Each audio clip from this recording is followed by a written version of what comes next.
Hey guys, what's going on? It's Ben here, and today I'm bringing you my picks for the NBA awards for the 2017-2018 season. So I'm going to start off with a hotly contested topic, Rookie of the Year, and I'm just going to lay it out there. Donovan Mitchell, in my mind, is the Rookie of the Year for 2017-2018.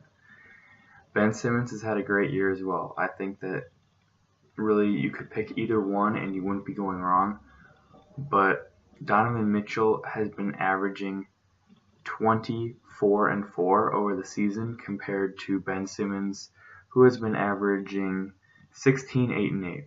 Now if you just look at those raw numbers, you might think that Ben Simmons has had the better statistical season, and I think that you might be able to argue that he has, but I also think that he has had the advantage of sitting out a year and then getting to watch how everything works, the pacing, the travel schedule, all that, and then he gets that advanced knowledge over someone like Donovan Mitchell, a first-year player, going into their first year of playing. Along these same lines, I didn't think that someone like Blake Griffin should have won the year he did. He sat out his first year and then played his second year, and he robbed someone like John Wall of winning Rookie of the Year award. And I can't agree with that because I feel like there's such an advantage in getting that first year of experience compared to not. So I'm going to go with Donovan Mitchell. He led his team in scoring. Before the season, you could have seen the Jazz getting something like 38 wins, but they ended up with 48, so that's a great improvement. He was their go-to guy down the stretch in all their games. He was very clutch, and I think that he played like a guy who was not a rookie. And Ben Simmons did a lot of that stuff too, but Ben Simmons had the best center in the game next to him, whereas Donovan Mitchell went throughout half the season without Rudy Gobert, which is a huge difference. So I'm going to give it to Donovan Mitchell. Alright, moving on from that, I'm going to do my All-Rookie first team. And so two of them are the guys I previously mentioned, Ben Simmons and Donovan Mitchell. And rounding it out are Kyle Kuzma and Jason Tatum and Lauri Markkanen. I like all three of those forwards a lot. Lauri Markkanen is definitely the biggest surprise out of this group.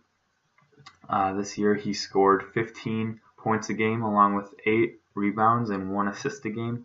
He really surprised me. I thought that he would sit behind Portis and Mirotic in Chicago and that he would struggle and maybe get about 10 points a game, but he came out of the gates firing, did great from the three-point line, and came out with 15 points a game this year, which is a great number for him on that team.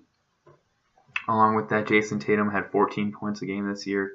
He's going to really become something in this league. Could probably average between 20 to 25 when he really develops and becomes more of a first option, if that ever happens. Maybe not with Kyrie on his team, but who knows. And then Kuzma, who came out of nowhere and is an even bigger surprise than Markkanen. I thought that this guy might have gone down to the G League for a while, but no, he was on the Lakers the whole time, and he averaged 15 a game, and he did great too. And I think that when you look at that Lakers team, that addition of Kuzma makes them a lot bigger of a possible landing destination for LeBron James. Now instead of just selling it as Ingram and Lonzo, now they have a legit number 3 in Kuzma, even if they get rid of Julius Randle. But if they keep Randle, that's another great addition to that potential future core as well. And the biggest snub for this all-rookie team is definitely Lonzo Ball. I left him off because I think that a lot of people would argue that he was a disappointment, and some people are even calling him a bust. I don't think he's a bust. I think he's going to be a really good player. He averaged 10 points, 7 rebounds, and 7 assists this year. Those are real good stats for a rookie, but he did shoot 30% from the field, which is not good at all. It's actually terrible. And he just was really inconsistent at a lot of times, and I don't think that he outplayed anyone else of the 5 I listed, so I left him off of the first team. He was also injured for stretches during the season, so I feel like that held me back from putting him on the list as well. Alright, so moving on from that, let's go to Defensive Player of the Year, where I have Rudy Gobert winning over Draymond Green. I think Draymond had a great year. He averaged about, he averaged 1 block and 1 steal a game and about 7 rebounds. That's pretty good. I mean, it's pretty on par with what I would expect from him. But I think that when you look at Rudy Gobert, he just was so much more impactful. He had 11 rebounds a game and 2 blocks. You look at his record from when he came back to the Jazz. Before he came back, they were 18-26, and after he got back, they finished the season 30-8. And I don't think that is coincidental whatsoever. He is a huge presence on the defensive end. They're a very defensive-minded team in Utah, and he is definitely the catalyst for all of that. And the proof is in the pudding. They were a lot better with him on the court than with him off the court. So I think he definitely deserves it. He also probably should have won it last year or some other years in the past, but he's been overlooked for Kawhi and Draymond. But this is definitely his year. It's his award, definitely. Alright, moving on from that, I am going to do Most Improved Player of the Year. I like this one a lot. So we got Victor Oladipo winning it. There's no one else that really competes with him for this award, I don't think. This year he averaged 24 points a game, up from around 16 last year, which is a great improvement. And if you just look at Victor Oladipo, not even his stats, just actually physically look at Victor, and you look at his body transformation, you can Google Victor Oladipo body transformation, and you'll see he went from an average NBA build to a completely shredded and ripped body over the course of the summer. He got a new nutritionist and started eating better and really upped his workouts to improve. And a lot of people have made the statement that he only got better because he got away from Russ, just like how KD wanted to get away from Russ. But I don't think that's it. I think that it coincided with him doing this whole dietary improvement. That's why he got a lot better. Also, he got to run his own team, which I think is a huge advantage in improving your stats.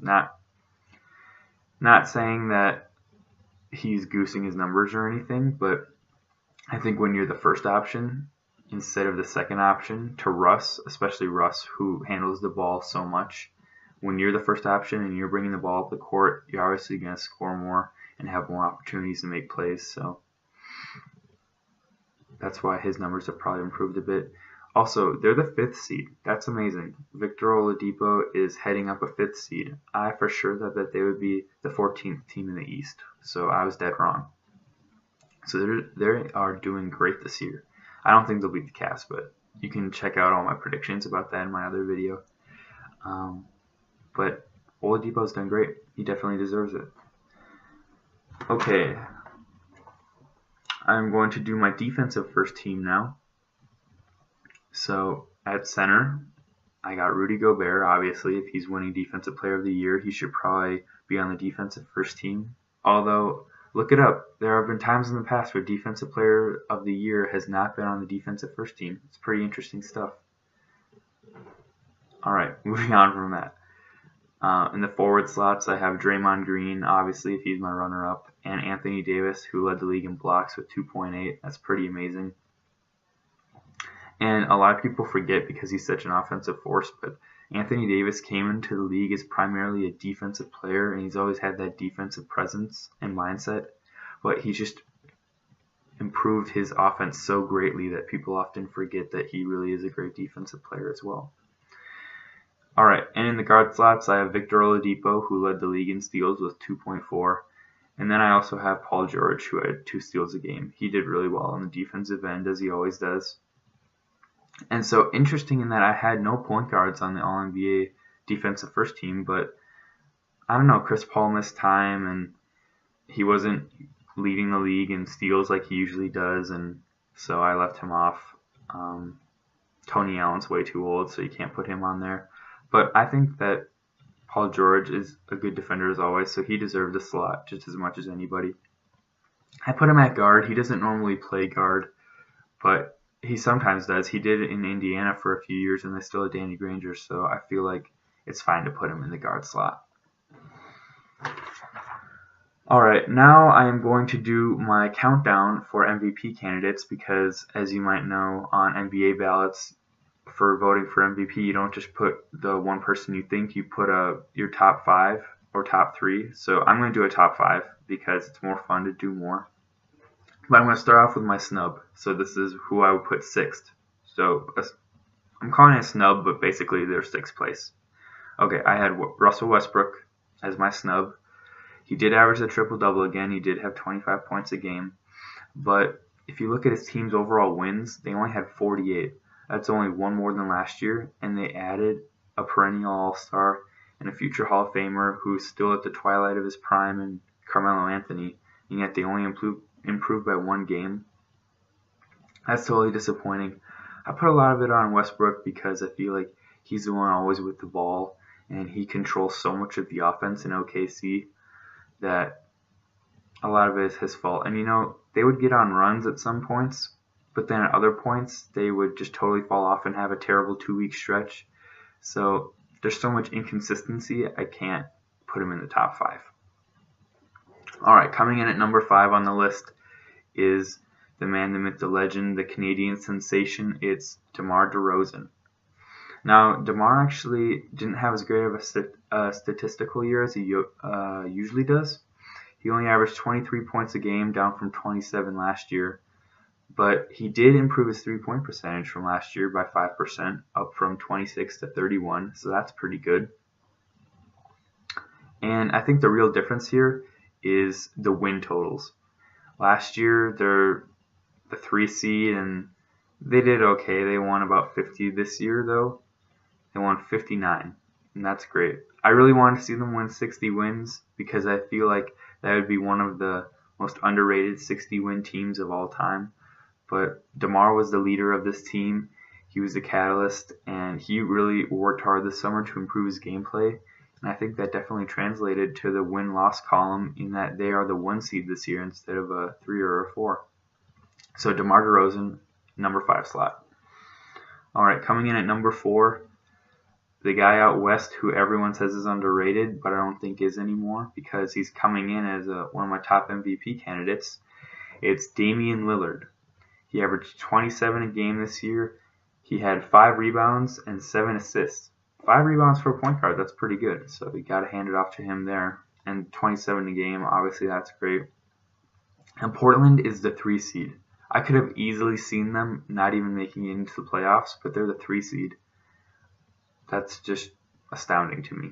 I think it shows that between Terry Stotts' coaching and Damian Lillard obviously stepping up his play along with CJ McCollum stepping up his play, they really improved overall with essentially the same team. So that's really impressive that they improved so much. And I think it's just a result of the internal factors improving between Dame and the coaching and the other players. So Damian had a great year.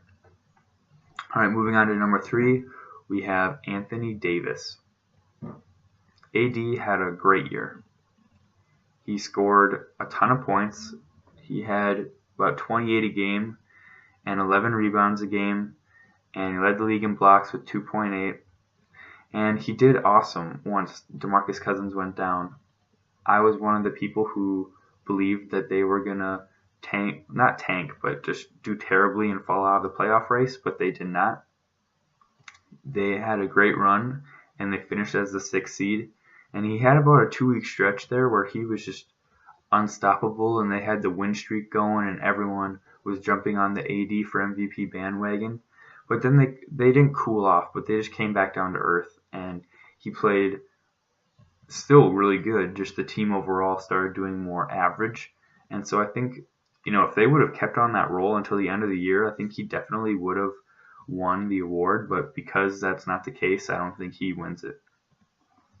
All right, number 2, I have LeBron James. 28 a game and 9 rebounds and 9 assists a game. Both of those are his career highs, the 9 assists and 9 rebounds, which is impressive. Second in the league in assists, which is pretty awesome for a forward to be doing that. A lot of people think he should win. I don't think he should win. His team has been way too inconsistent this year. Cavs only had 50 wins. I feel like that is just way too low for a LeBron team. I know some people might say that who cares about the regular season, but that is not this year. The Cavs normally would say who cares about the regular season and finish with a similar record, but this year you could tell that they were trying to win games all the time. LeBron played every game this year. He was really trying a lot more than usual, and he still didn't win as many games as he should have. So he does not get the nod for MVP, even though he's putting up career high numbers in his 15th year. All right, and number 1, the man who by now should be a 3-time MVP, but is only a 1-time MVP, but that's a story for another day. James Harden, averaging a league-leading 30 points a game, 9 assists, which is 3rd in the league behind LeBron and the guy who leads the league, obviously Westbrook. He also had 5 rebounds a game, and he led his team to a 65-win season.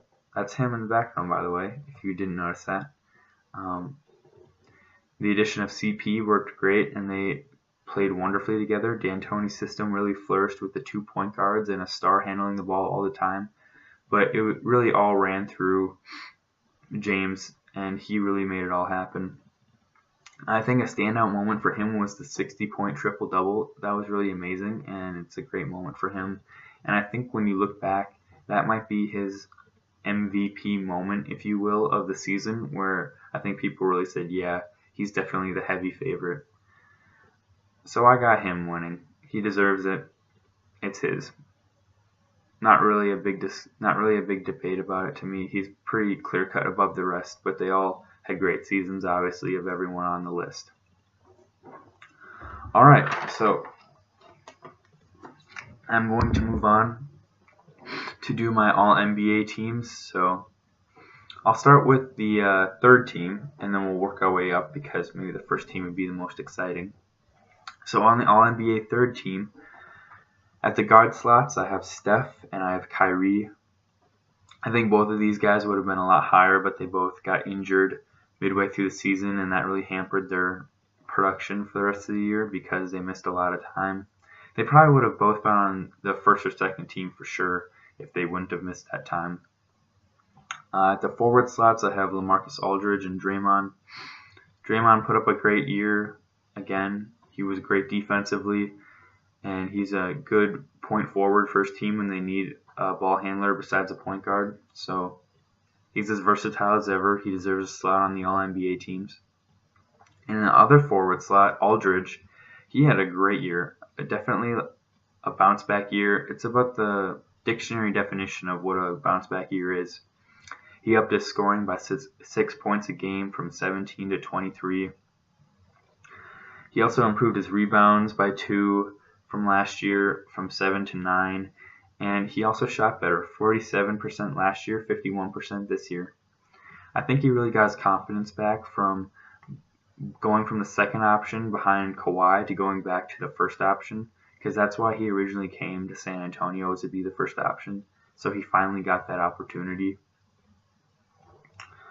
And at center, I got a pick who might be a little controversial, but I think that he had a great year, and he flew really under the radar, and the NBA is very thin when it comes to centers, so hold on to your seats, ladies and gentlemen, but I have Dwight Howard on the All-NBA 3rd team. Now wait, hold up, don't click off the video right away. I'm not a crazy person. But just listen to these stats. He had 17 points a game, 13 rebounds a game, 2 blocks a game. Those are some pretty good numbers, you got to admit. He was in the top 5 in the league in rebounding this year. 17 points a game is his highest since Los Angeles, actually. So that's 5 years ago. That's pretty good. He shot 55% from the field and 57% from the free throw line. 57% is the highest he shot from the free throw line since 2010, where he shot 59%. So he had a really good year. He also, I would say, had a bounce back year like LaMarcus. Not as flashy or as in the limelight. He didn't even get an all-star nod, but he didn't miss any time this year. He was healthy, and I think that he deserves a slot on the All-NBA team. All right, moving on to the 2nd team. At the guard slots, I have Westbrook and DeRozan.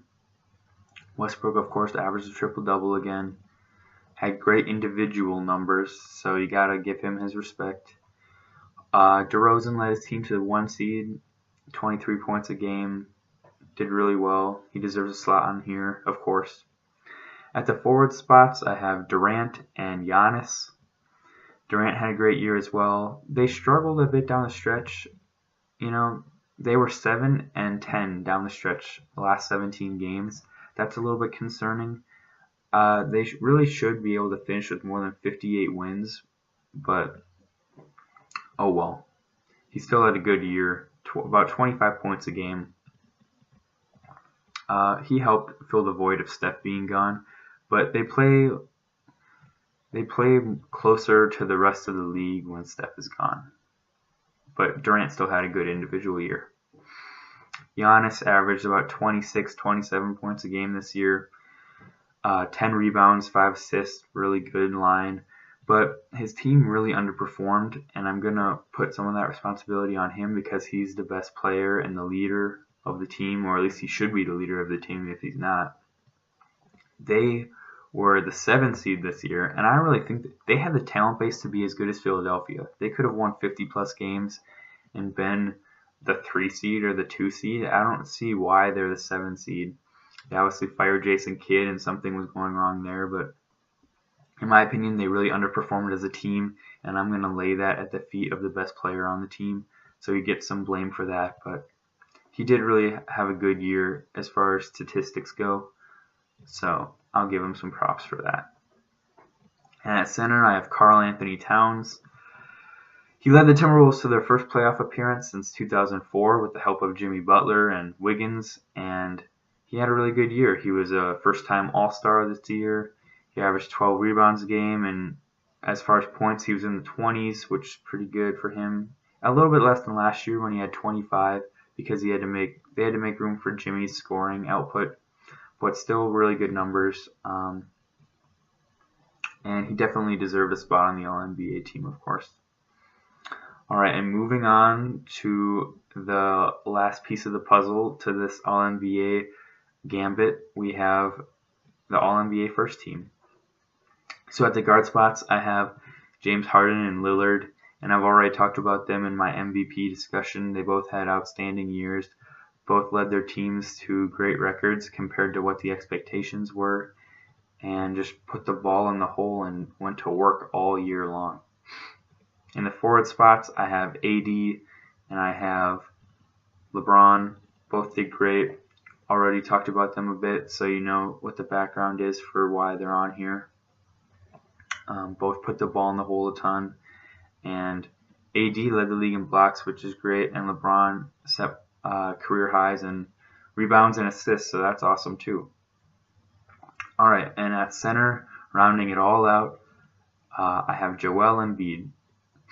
He had a really good year, first-time All-Star. He declined to go on the date with Rihanna, even though she said, become an All-Star and I'll go on a date with you. He said, no, don't make me wait. So he's not going to go on a date with her anymore, I guess.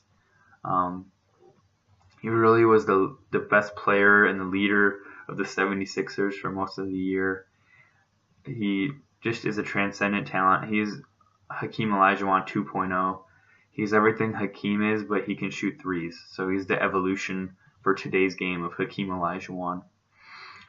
He's got the charisma of Shaq too, but the voice of Dikembe Mutombo. He's a mishmash of a bunch of great centers.